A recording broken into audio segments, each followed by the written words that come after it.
So let me give you a quick example with my favorite collection of numbers, the Fibonacci numbers. How did nature's patterns inspire amazing inventions? The Fibonacci sequence, the golden ratio, and the golden spiral. We have probably heard of them. We know how plants use this thing called the golden ratio to get the most energy. Well, we wondered if engineers building turbines are onto this ancient trick. Turns out they are. These turbines not only work like magic, but also look like they belong in a museum. Plus, they could bring tons of cool benefits. With everyone wanting cleaner, cheaper power, it's no shock that scientists are all over making better turbines, especially the smaller ones. Nature's the OG when it comes to designs. It's been like 4 billion years to figure things out. So there's this thing called Fibonacci and golden ratio. People are kinda obsessed with them nowadays. They're all about patterns that keep going forever. People say they're like the secret sauce of the universe, making everything from buildings to faces look familiar. Fibonacci was more of a traveller, picking up maths tricks from traders along the Mediterranean. Back in the 12th century, Fibonacci was blown away by these new Indian numbers. They were way handier than the old Roman ones, especially for stuff like keeping track of money and trading goods. So he wrote a book about it, even throwing in a sequence of numbers Indian mathematicians have been chatting about. That's the one we now call the Fibonacci sequence, thanks to him bringing it to Europe. That's where the rabbit puzzle comes in, trying to figure out how many bunnies would pop up from just one pair in a year.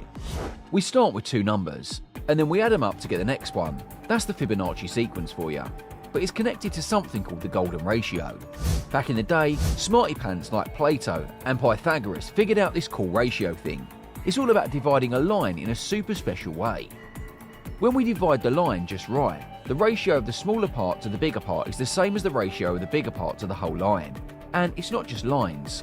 We can keep this ratio going with shapes like pentagons and rectangles fitting perfectly together forever. Plus, if we draw curves around these special points, we get this cool spiral that grows or shrinks in the same ratio. People thought this ratio was so awesome back in the 15th century, they called it the divine proportion. Then, in the 20th century, it got the golden name. There's this special number that can't be written as a simple fraction. The first time people wrote it down was way back in 1567 in Germany, and it goes on forever without repeating. So they just shortened it to 1.618. Then in the 1900s, they gave it an even cooler name, pi. Now, here's where it gets interesting. Pi means Fibonacci. Back in the 15th and 16th century, folks figured out that if we keep going back through the Fibonacci numbers, we end up with something super close to pi, around 1.618. So, you know that thing called Fibonacci sequence? Well, if you look at it, you'll notice that each number is pretty close to 5 times the one before it. That's where Fibonacci spiral comes in. It's made by drawing squares with sides based on the Fibonacci sequence. It's kind of like the golden spiral, which uses rectangles instead. They're not the same, but they're similar. As an engineer, that's what we've noticed. Oh, people have connected the golden ratio to all sorts of stuff, like how it's supposed to match up with the proportions of the human body. Some say even the Mona Lisa follows it like it's some kind of paint by numbers thing. Then there are stories about it being used in designing the Parthenon and the pyramids. From galaxies to ocean waves to the bands of tropical cyclones, we see spirals everywhere. But they're not all golden ratio stuff. Instead, they're logarithmic spirals. In these spirals, if we draw a straight line outwards from the centre, it always meets the spiral at the same angle. So why are engineers like the ones in a research team in Spain? Well, before we spill the beans on where and why these patterns show up in nature, let us first show you the very first turbine inspired by the Fibonacci sequence. It'll give you a sneak peek into what this pattern could lead to.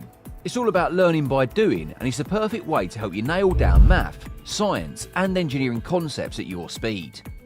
Now, let's get back to this little model and see how the Fibonacci sequence could make it better.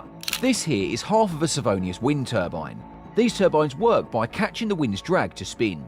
It's still early days in the research, but the results are pretty exciting. The team looked at the blade shape of a simple Savonius turbine, which has been around since way back in 1926. Instead of the usual blade curve, they tried using blades that followed the Fibonacci spiral. They saw a 14% boost in efficiency, along with more power and thrust. Since power mostly comes from drag, they reckon the Fibonacci shape increases the drag force on the advancing blade and lowers it on the returning blade, giving a bigger overall push. But we're curious about how much of this will translate into real-world use.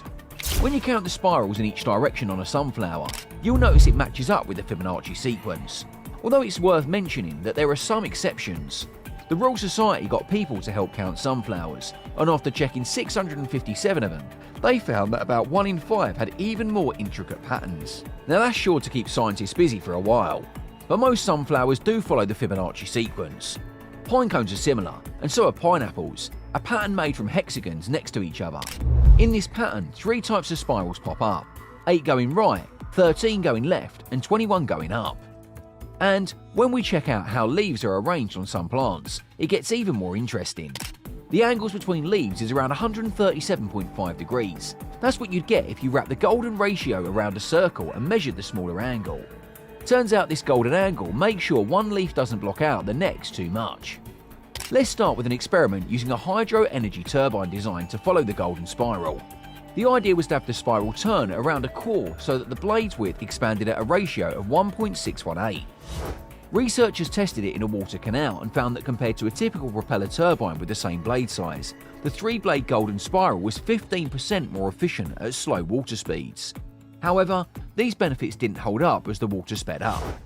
So the cool thing is that the golden ratio means we can get the most energy from gentler flowing water, kinda like how plant leaves catch the most of the rain for their roots. This idea seems to be working. It could be perfect for small turbines with slow flow rates.